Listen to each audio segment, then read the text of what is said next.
পুজোর মন্দির থেকে এলাম, তারপরে আমরা ওই ধুলিয়ানের রাজবাড়িতে ঢুকলাম।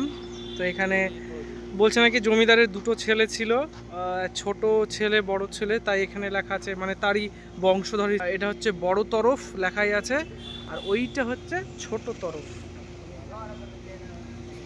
ওইটা হচ্ছে ছোট তরফ। তো ওই দিকটাতে গ্রিল দিয়ে এখন আটকানো আছে এই রাস্তাটা, এই কোণার দিকে। তো ওই দিকটাতে যেতে পারলাম না, এই দিকটাতেই আমি এখন বড় তরফেরই যে রাজবাড়িটা রয়েছে, জমিদার বাড়ির বংশধরের বাড়ি, সেটাই এখন আমরা যাব, ঘুরবো। তো চলো দেখানো যাক। ভাই পিছে পিছে।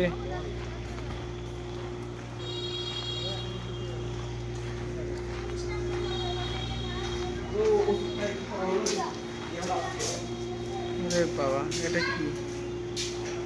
এদিকেও একটা রয়েছে, এদিকেও একটা রয়েছে। তো আমরা এখন ঢুকছি। এখানে ব্লগিং চলছে, শ্যুট চলছে কোনো রকম, ইউটিউব আই থিঙ্ক।